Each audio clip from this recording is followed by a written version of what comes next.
जय जय साईं राम। ओम साई राम।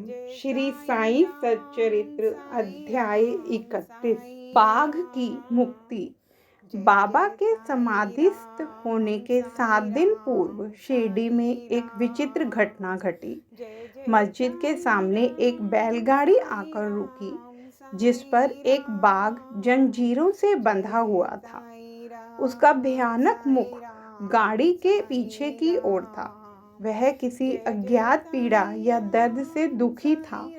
उसके पालक 3 दरवेश थे, जो एक गांव से दूसरे गांव में जाकर उसका नित्य प्रदर्शन करते और इस प्रकार यथेष्ट द्रव्य संचय करते थे, और यही उनकी जीविकोपार्जन का एकमात्र साधन था। उन्होंने उसकी चिकित्सा के सभी प्रयत्न किए, परंतु सब कुछ व्यर्थ हुआ।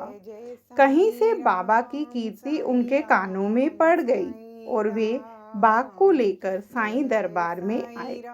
हाथों से जंजीरें पकड़कर उन्होंने बाघ को मस्जिद के दरवाजे पर खड़ा कर दिया।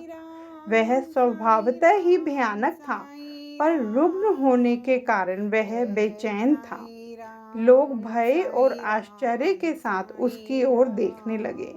दरवेश अंदर आए और बाबा को सब हाल बताकर उनकी आज्ञा लेकर वे बाघ को उनके सामने लाए। जैसे ही वह सीढ़ियों के समीप पहुंचा, वैसे ही बाबा के तेज पुंज स्वरूप का दर्शन कर एक बार पीछे हट गया और अपनी गर्दन नीचे झुका दी। जब दोनों की दृष्टि आपस में एक हुई तो बाघ सीढ़ी पर चढ़ गया और प्रेमपूर्ण दृष्टि से बाबा की ओर निहारने लगा। उसने अपनी पूंछ हिलाकर 3 बार जमीन पर पटकी और फिर तत्क्षण ही अपने प्राण त्याग दिए। उसे मृत देखकर दरवेशी बड़े निराश और दुखी हुई। तत्पश्चात जब उन्हें बोध हुआ तो उन्होंने सोचा कि प्राणी रोगग्रस्त था ही और उसकी मृत्यु भी सन्निकट ही थी। चलो, उसके लिए अच्छा ही हुआ कि बाबा सरीखे महान संत के चरणों में उसे सद्गति प्राप्त हो गई।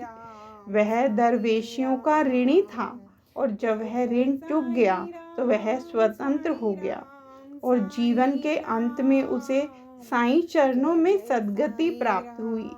जब कोई प्राणी संतों के चरणों पर अपना मस्तक रखकर प्राण त्याग दे तो उसकी मुक्ति हो जाती है।